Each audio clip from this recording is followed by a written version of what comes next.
आप देख रहे हैं न्यूज नाउ 24/7। ताज़ा खबरों के लिए हमारे साथ बने रहें। मीनाक्षी नटराजन के राज्यसभा नामांकन रद्द होने के बाद राजनीतिक बयानबाजी तेज हो गई है। इस फैसले पर उन्होंने और विपक्षी दलों ने गंभीर सवाल उठाते हुए इसे लोकतांत्रिक प्रक्रिया पर हमला बताया है।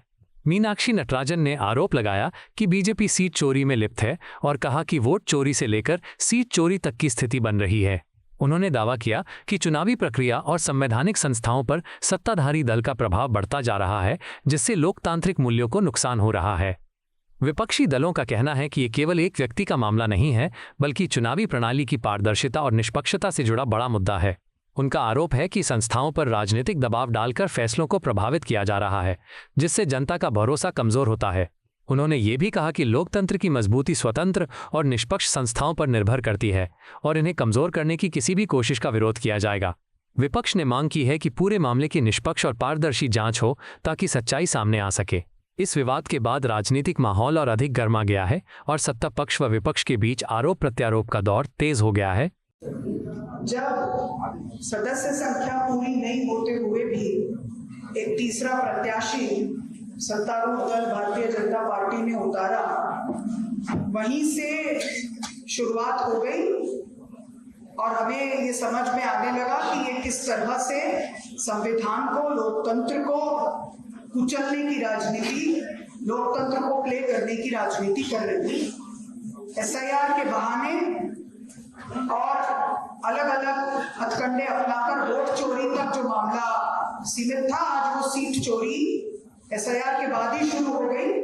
और अब ये क्लियरली यहाँ पर राज्यसभा के चुनाव को भी, जैसे इन्होंने मध्य प्रदेश में पिछले समय में कोऑपरेटिव के चुनाव और अन्य चुनावों को किया है, वैसा ही बनाने की कोशिश हो रही है। एक तरफ ये महिलाओं की बात करते हैं, दूसरी तरफ उन्होंने जिस तरह के हथकंडे अपनाए, पहला सदस्य संख्या न होने पर भी एक कैंडिडेट उतारा, फिर जब उन्हें दिखा कि ये तो यूनाइटेड हाउस है, उनको 3 दिन से इस बात के फीलर आ गए कि ये डिवाइडेड हाउस नहीं है, यूनाइटेड हाउस है जो हमसे लड़ रही है, तो उन्होंने एक लीगल नोटिस की आड़ में, जो कि अभी जिसका कॉग्निसेंस भी नहीं हुआ था, जो संज्ञान में भी नहीं आया गया था, उसके आधार पर इलेक्शन पिटीशन को चुनौती दी।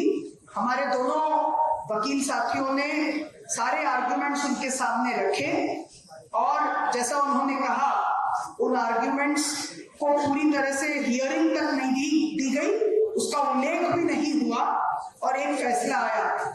इसके बाद ये बहुत स्पष्ट है कि उनकी नीति क्या है, उनकी नीयत क्या है। और ये हम सबके लिए एक ये राज्यसभा की सीट का सवाल नहीं है, मेरा एज अ कैंडिडेट भी सवाल नहीं है, लेकिन पिछले समय जो आइडिया ऑफ इंडिया के लिए, जो लोकतंत्र के लिए राहुल जी लड़ाई लड़ रहे हैं, हमारे नेता, ये आज गंभीर परिस्थितियां हमारे देश के सामने हैं। सवाल यह है कि लोकतंत्र जीतेगा या नहीं, भारत का जो फेडरल स्ट्रक्चर है वो रहेगा या नहीं, और क्या यहाँ पर इस तरह से वन पार्टी सिस्टम और तानाशाही लाने की जो ये कोशिश है, ये कोशिश ध्वस्त होगी या नहीं, और पूरी पार्टी इकट्ठा होकर इन फोर्सेस के खिलाफ लड़ेगी। हम इसको चैलेंज करेंगे, जो भी फोरम लोकतंत्र के दायरे में है, हम उसका उपयोग करें। आपको यह वीडियो पसंद आया हो तो इसे लाइक करें, हमारे चैनल को सब्सक्राइब करें।